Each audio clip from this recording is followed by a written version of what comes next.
মুখ্যমন্ত্রী এবং প্রধানমন্ত্রীর যে একটা সেখানে ডিও সাহেব 5 বছরের মধ্যে অনেক গাছ এখানে কাটা হয়েছে। আপনি এর আগে বহুবার শহর সড়ক হয়েছেন, পূর্বতন সরকার গাছ লাগাবার কোনো প্রচেষ্টা করেনি, গাছ শুধু কেটেই গেছে।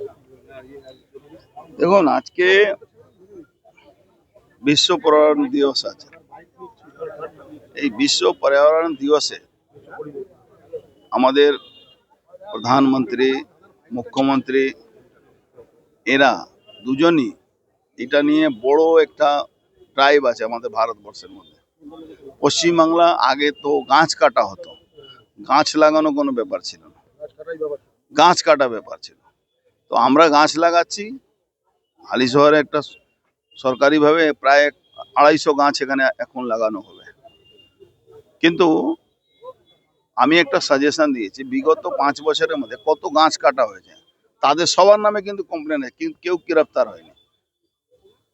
100-র উপরে পুকুর ভরাট হয়েছে। এটাও তো পর্যাবরণকে নষ্ট করছে, পরিবেশ নষ্ট হচ্ছে,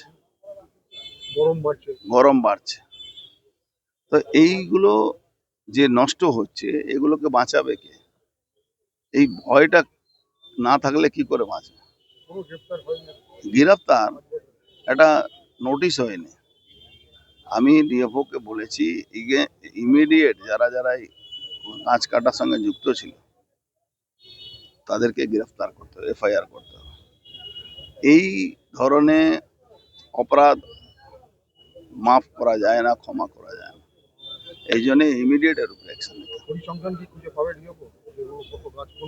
100% কমপ্লেন কেউ না কেউ করেছে। আর একটা সাজেশন দিয়েছি, এসডিও লেভেলে, ডিএম লেভেলে একটা কমিটি করে যারা এই পরিবেশকে ভালোবাসে, ভারসাম্য রাখার জন্য যারা চেষ্টা করে, তাদেরকে একটু টেনে নিয়ে আসতে হবে সমাজের থেকে। যদি ওদেরকে টানা না হবে তাহলে ওরা ভাবে আমাদের কোনো গুরুত্ব নেই। পরিবেশবিদ যারা আছে তাদেরকে নিয়ে আসতে হবে। পুকুর ভরাটে যারা বিরোধিতা করে তাদেরকে নিয়ে আসতে হবে। শুধু রাজনৈতিক কর্মী হলে এটা চলবে না।